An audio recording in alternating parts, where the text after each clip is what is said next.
Look, Olivia, you know Mr. Jacobson wants this first thing in the morning, which is why you shouldn't have waited until the end of the day today to get started on your portion of the spreadsheet. I sighed. I already knew where this was going. I know, said Andrew, but I need this evening off. It's Michael's 4th birthday. I just can't miss the celebration. You'll understand when you have kids. I'll make this one up to you. You already owe me one, I said. This makes 2 favors. Heck, I should just take a few days off at this point and leave you to do my job for me. So you'll cover for me tonight? Said Andrew with relief. Thank you so much.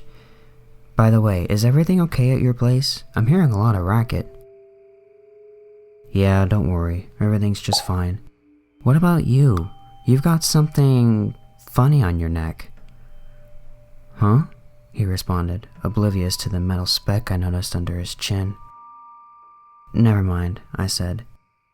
It wasn't my problem, and I had work to do. I ended the Zoom call and removed my headphones. Leaning back in my seat, I reflected on the evening ahead. I had at least 3 more hours of work thanks to Andrew flaking out, and I knew better than to even ask my supervisor and team leader, Mr. Jacobson, for overtime. To make matters worse, my roommates, May and Gerald, were having a loud enough argument for my coworker to hear it through my computer. I decided to break for dinner before resuming the tedious monthly budget analysis. I opened the door from my bedroom to the cramped kitchen shared by the 3 of us. Gerald was already inside. I said hello, only to notice the bulging suitcase he was dragging to the entrance. Oh, I muttered, a bit startled. Yeah, said Gerald. He stepped up to me and gave me a polite hug. Hopefully it'll get a bit quieter around here for you. I hadn't realized things between him and May had reached to a breaking point. May and I had been close once. I guess this is what happens when your job sucks away all your energy. You lose touch with people you care about, even when they're among the only ones you ever see in person. I helped Gerald carry out some of his belongings to his car. As we hauled the box of clothes down the short staircase that led to our kitchen, I noticed a small piece of metal sticking out of his arm. Is your arm okay? I asked him as we lowered the box into his trunk. Yeah, why wouldn't it be? I took a closer look at it. It was a zipper? But why would a zipper be attached to his arm? He looked at his arm and, seemingly finding nothing unusual, resumed loading his vehicle. He lifted a toolkit that was slightly ajar and found a more appropriate place for it. As he did so, his arm muscles clenched, causing the zipper to shift a half-inch down. A thin trail of blood leaked out from the gap that emerged. I gasped. Gerald, somehow still oblivious, gave me a perplexed look before turning back to the door to the half-house the 3 of us, well, maybe the 2 of us now, rented. May stood there, her face red and tearful. See you, May, said Gerald. Good luck. She waved faintly. I went over to comfort her. Gerald could deal with the bizarre cut on his arm on his own. May needed my company that night. I hated telling her that I had to get back to work. As grating my job was, it would be disastrous if I were to lose it. I worked past midnight. My weary eyes glazed past the terms that always floated around the descriptions of projects ongoing at my company. Words like bioelectronic, transfection, and electrotransmission, and towards the numbers that formed the basis of my job. Finally, I submitted the complete report at 1:15 a.m. I fought to open my eyes the next morning. Mr. Jacobson didn't respond to my daily morning check-in email. The next time I heard from him was that afternoon, when he sent a message to our whole team, with a higher-up manager CC'd. Thank you, Andrew, for the excellent work as always. My name wasn't mentioned. After work, I finally touched base with May, who just finished a virtual tutoring gig. I just realized things with Gerald weren't going to get any better, she told me. So instead of dodging all the issues like we always do, I insisted that we talk it out last night. It got pretty heated, as you heard, but he eventually decided to leave. He's moving in with his brother in the east side for the time being. I told her that I was sorry, both because of what happened and because I hadn't been there for her as her relationship had fallen apart. I don't blame you, said May. Honestly, I think we both knew things had run their course between us a while ago, but we didn't want to have to deal with one of us moving out during the pandemic. But we could only put off dealing with— Hey, did you cut yourself? I interrupted, noting a drop of blood running down her cheek. What? No, I don't think so. Just turn your head to the right and stay still, I instructed. Behind her left ear, a metal zipper lingered on the surface of her skin just beneath her hairline. What the hell is that? What's what? Asked May, understandably worried. The zipper was embedded into her skin.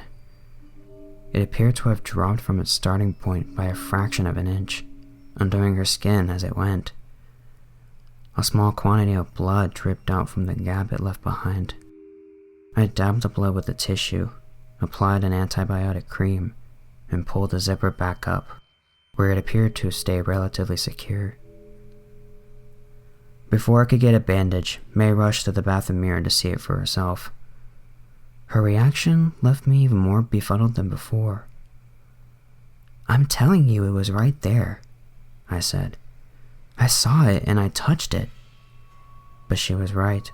There was no zipper to be found. Olivia, look, there's obviously nothing here, said May. Are you okay? I mean, it wouldn't make any sense for there to be a zipper on me in the first place. And it's not like I felt one. I just don't understand. I'm sure I saw it. Same with Gerald, and Andrew too. It was her turn to be confused when I showed her the drops of blood on the tissue I used. Neither of us knew what to make of it. The best answer for what happened that we could come up with was that May had accidentally scratched herself without realizing it, and that I had been mistaken about what I'd seen. But it wasn't a satisfying explanation.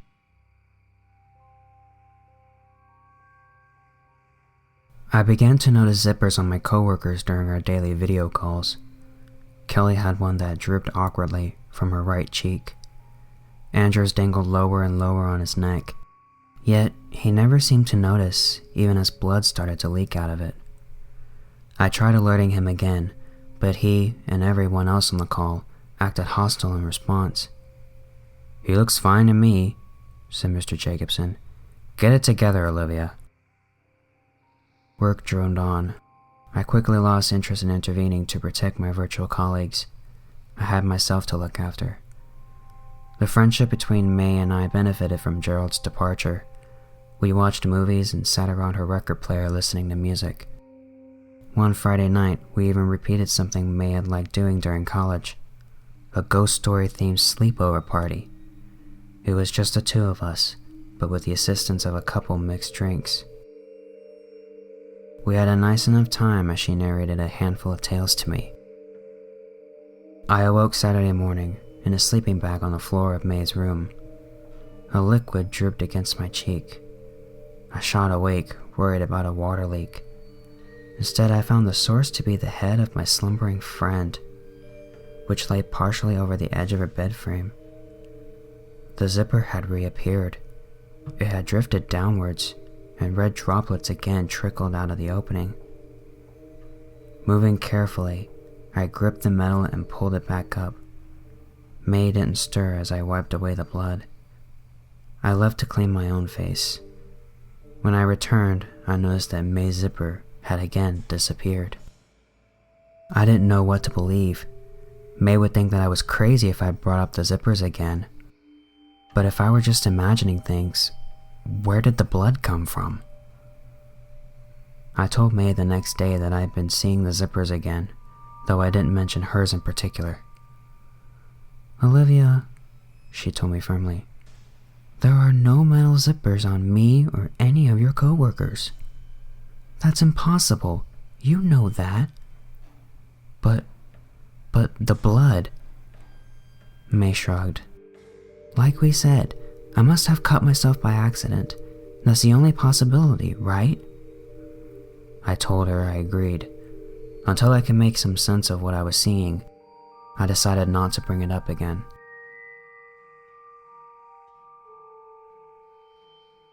That Monday morning, Andrew confided in me that his mother was in the hospital. She's on a ventilator, he sent me via chat. It's hard for me to focus knowing her life is on the line.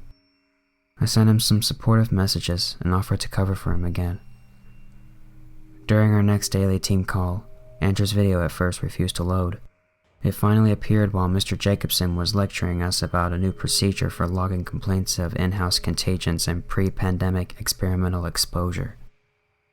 Andrew's decrepit appearance shocked me. Beneath the eyes he fought to keep open, a long red gash extended down his neck. His zipper had dropped to somewhere on his chest. Blood oozed out and soaked through his stained blue shirt. Slowly his head lowered. He teetered and then fell to the floor. "Jeez, Andrew, are you okay?" I asked. "Excuse me, Olivia," said Mr. Jacobson. "I'm talking now. Did no one else just see that? Someone needs to get an ambulance sent to Andrew's house now." As I spoke, Andrew's video cut off. "No, I'm fine," said Andrew in a hollow, weary voice. "I don't know what Olivia's making a fuss about. Please carry on, Mr. Jacobson." Mr. Jacobson glared for a moment, presumably at me, before continuing. The next day, I learned from an email that Andrew was taking an indefinite leave of absence due to undisclosed medical reasons. May found fewer gigs over the next few weeks. At my insistence, she reluctantly agreed to let me cover her portion of the rent until she found stable employment. The long hours of joblessness started to wear on her. She would often get snappy or withdrawn. She probably sent out 100 job applications at this point without any offers. When she wasn't applying for jobs, she spent much of her time tending to her ever-growing collection of small cacti. I laughed when she informed me that she'd assigned a name and a personality to each of them. She called them, quote, substitute friends. "Good night, Olivia," she told me late one evening.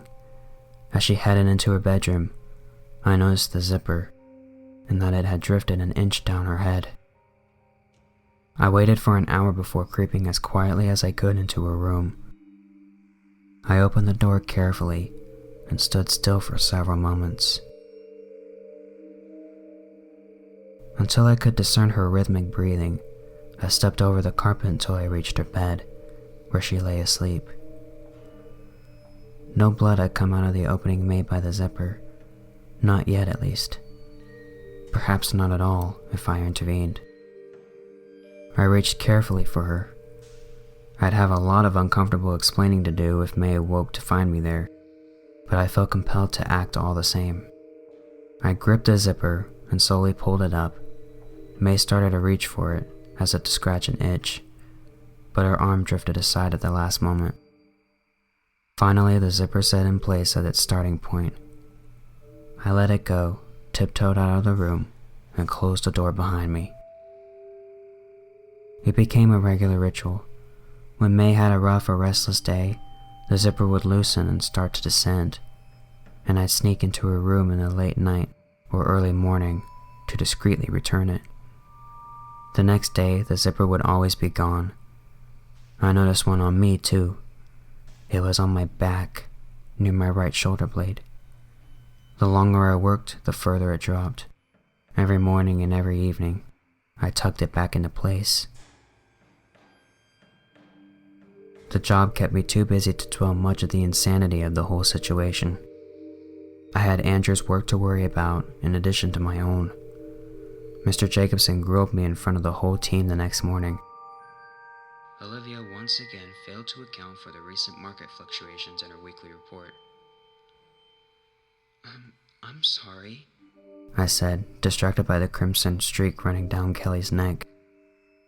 "It won't happen again." A call from Mr. Jacobson late that evening interrupted a board game May and I were playing. "Yes?"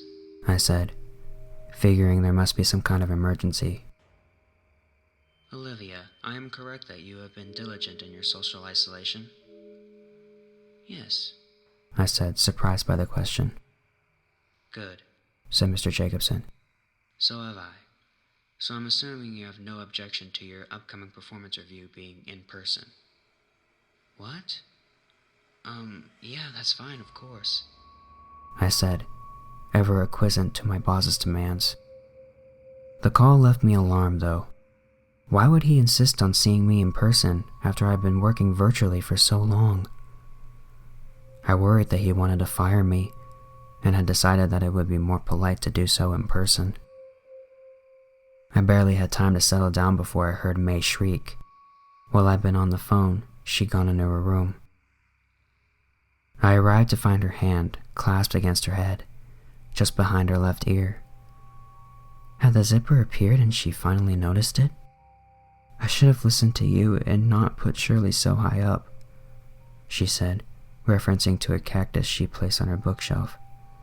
I've forgotten it was there and leaned in to get something. I think there's a thorn stuck in me now. I took a closer look. The zipper had, in fact, reappeared, and the thorn protruded through the loop in its pull tab into her skin.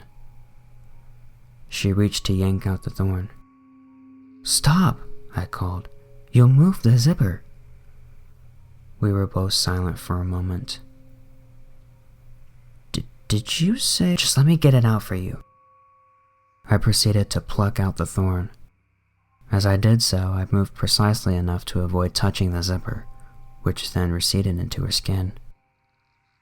May sat down with me afterwards. Why didn't you tell me that you were still seeing them? She asked. I took a deep breath. I thought you'd think I was crazy.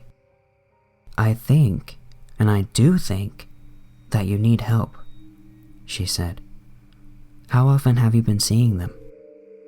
Tears welled in my eyes as I opened up and told her how I'd seen them on everyone I'd encountered lately. Including on me? She asked. I nodded. I've adjusted yours before when it's gotten loose. I didn't give more detail. I knew I'd volunteered too much already. Okay, said May.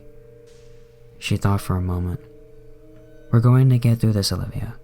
I used to see someone, a therapist, and maybe they can help you too.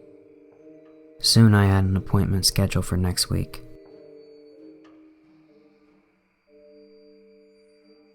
When it came time for my performance review, May offered to drive me to the office. I resisted at first, as I didn't want to trouble her unnecessarily, but she insisted that she was worried about my mental health and pointed out that she had nothing better to do that day. She watched from the car as I approached the office building. I put on full business attire for the first time in months. When I reached the front door, I found it to be locked, and my keycard wouldn't open it. I called up Mr. Jacobson. Oh, I'm so sorry, Olivia, he said. I didn't specify the location, did I? I'd happily meet you in the office, but corporate still has the whole floor shut down.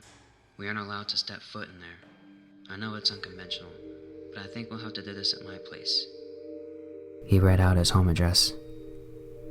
He said what? Screamed May after I returned to the car. You didn't agree to it, did you?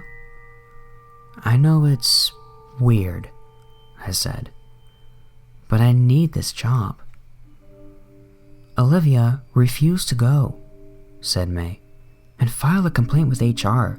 There's no good reason for him to invite you to his place for this. I know it's fishy, I said, but I need this to go well. If I tell him I'm uncomfortable about it, who knows what he'll do in response.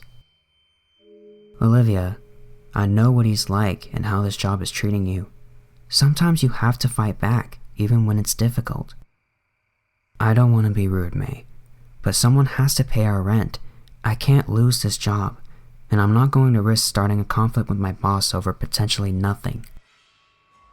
May drove me there, but when we pulled up outside a split-level home, she insisted that she come inside if I was gone for very long. Mr. Jacobson ushered me in moments after I rang the doorbell. He led me into the living room. I took a seat on a dark blue couch as he closed the blinds. "I appreciate you coming down here," he said as he took a seat across from me. "Let's get started." I remained nervous about the content of the performance review, but he at least seemed intent on getting to business. "Your performance has been problematic." I gulped. "For now, I see no choice but to recommend to management that you be let go at the end of the quarter."